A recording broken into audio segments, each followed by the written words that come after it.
Good morning, students.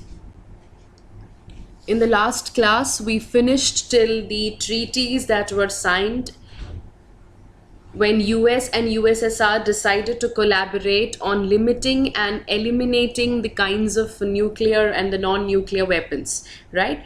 Now we will start with the challenges to the bipolar world, the challenge to the bipolarity.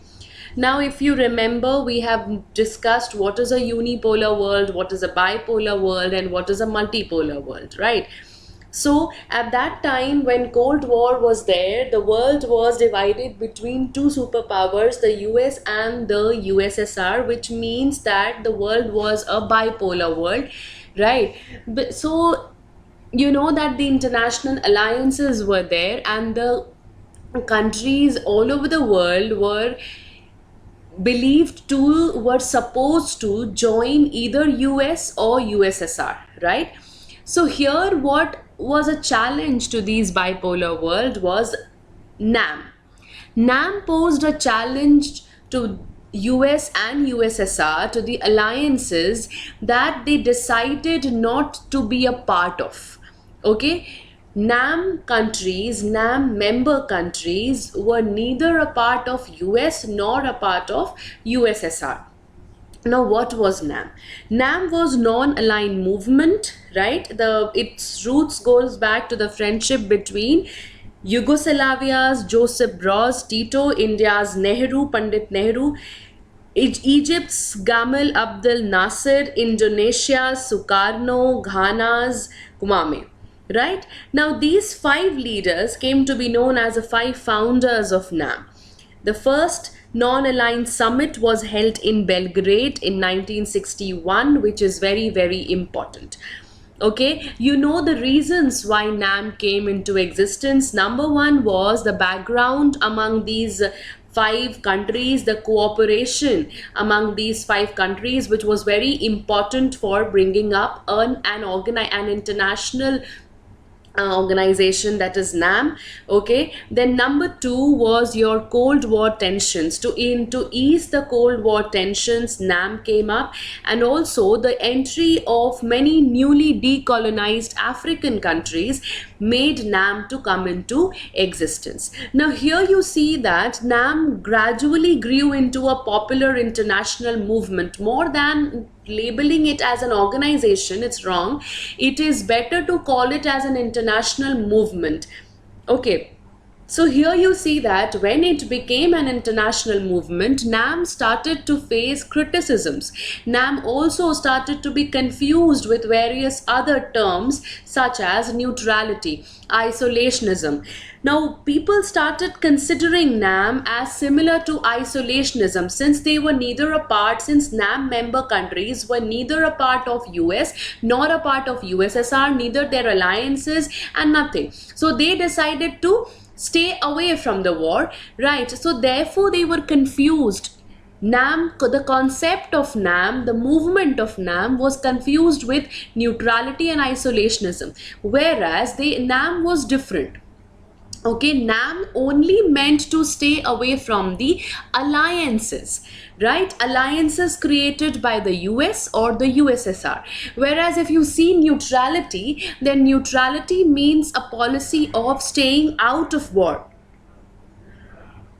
Then isolationism means remaining aloof from the world affairs. So isolationism is remaining aloof from the world affairs, which sums up, it is basically taken from the policy that was adopted by US from the American War of Independence in 1787 up to the beginning of the First World War, where you see that if you compare that isolationism with non-aligned countries, then India did play a role. India did play a role in mediating between two rival alliances in the cause of peace and stability, right? And their strength was based on unity. So India wanted peace and stability, and out of that it interfered was the explanation given by India choosing to be in NAM yet interfering in the other mediatory role, playing the mediatory role with other countries, okay, or with in between US and USSR. Okay, So that is how it gets differentiated from isolationism, where isolationism talks complete aloofness from the world affairs.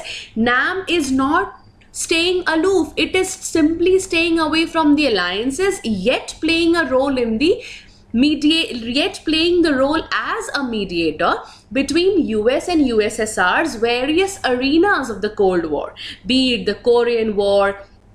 Okay, you remember Pandit Nehru played the role, Pandit Nehru mediated between the two Koreas at that point of time. He played a very crucial role in mediating between the two Koreas, right? And then you come to neutrality. Now, neutrality refers to a policy of staying away from the war, right? Staying out of the war. Now, states who practice neutrality are not even required to help to end a war. They do not get involved in the wars and do not take any position on that. Whereas if you see the non-aligned states, including India, they were actually involved in the wars for various reasons. One reason was the mediation, and the second reason could be the interest of the respective countries, right? Which I will continue when I will tell you about the India's interest over here. Okay, India's own interest, right? Next, it was at this point of time only that that new international economic order, that is NIEO, new international economic order, came into existence. Now, why did NIEO came into existence? Simply to support the least developed countries, the LDCs, economically as in to help them, to give them the control over the natural resources, to obtain access to the Western markets, to reduce the cost of technology, to provide the LDCs with a greater role in the international economic institutions. Now, with all such things, you see that NAM became an economic pressure group by 1970s, but NIEO started to fade. Now, why did NIEO started to fade? Naturally, if NIEO came as a path for the developing countries, for the LDCs, not even for the developing countries, for the least developed countries, then where will the opposition come from? From the developed countries. So the developed countries as US, they started posing an opposition for the concepts of NIEO, right? They started, and I mean the NIEO had faced stiff opposition from the developed countries, who acted as a united group, while the non-aligned countries, they struggled to maintain their unity in the face of this opposition. Okay, now that was a small revision for you regarding NAM, NIEO. Now we will revise about India and the Cold War. What was the interest of India? What was the role played by India?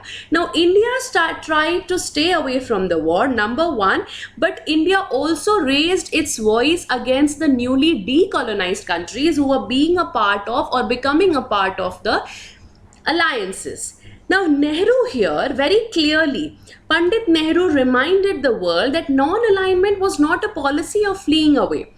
Why? Because India has interfered, India has intervened in the world affairs to soften the Cold War rivalries. It has taken measures, it has taken steps to reduce the differences, to prevent the differences from escalating into a full-scale war. And if you see as a group also, then India has repeatedly taken measures that were also activating international organizations which were not a part of the alliances led by US and USSR. So a non-aligned posture over here did serve India's interest as well. And what could be India's interest? Number one, it made India to take international decisions that served its interest than the interest of the superpowers and the allies. Okay, see, getting aligned to US or USSR could have bounded India to follow their measures, but what India did was it chose to form NAM and chose to take its own decisions on that platform. Right? Number two, on the other hand, it was not that India completely maintained a distance from the US and USSR. No. When needed, India was often able to balance one superpower against the other. If India felt ignored or pressurized by one superpower, it could tilt towards the other.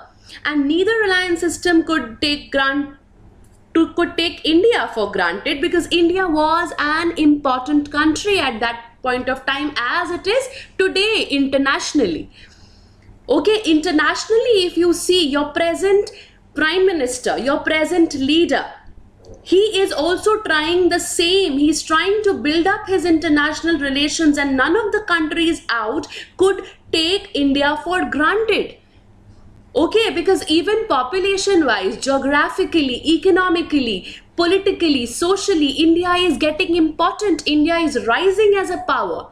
Right? So even then, when India became independent, it was not possible to ignore India. And none of them could take India for granted. And that is why India also took the advantage of that particular situation, of that environment. Okay, now here you see that India's policy of non-alignment is criticized. Why? Naturally, because number one, it is criticized to be unprincipled, because in the name of pursuing its own national interest, India was often taking contradictory measures. It refused to take a firm stand on crucial international issues. There has been situations where India decided to be neutral, where India decided to mediate, neither taking any sides, neither taking any stand, neither being at the side of US nor at the side of USSR, or sometimes, very, very, politically, strategically, which brings my second point, very much strategically, India did sign a treaty of friendship in August 1971 with USSR for 20 years. Which was regarded by the observers as virtually joining the Soviet alliance system. Whereas at that time, India said that it needed diplomatic and military support, because that was a time when Indo-Pak war was going on for Bangladesh. It was a time for Bangladesh crisis, and that in any case, the treaty did not stop India from having good relations with other countries, including US. So very smartly, India defended the stand of signing the treaty with USSR, the Treaty of Friendship. So such were the contradictory measures, but India did defended its cause, and it also said that such treaties are not stopping India from having good relations with countries like US even, right? So despite all such criticisms, you see NAM has retained its core values and enduring ideas. It came there for establishing world peace. It was a foreign policy. It was based on a resolve to democratize the international system by thinking about an alternative world order to readdress the existing inequities. Okay? It came there to establish world peace, and India used the superpowers for their own interests, but also tried to balance the relations as much as possible. Okay, so that is all about your revision for chapter 1, that is the Cold War era. Now, if you face any problem regarding this chapter, let me know. Go through it, and all the very best for your test, students. Thank you.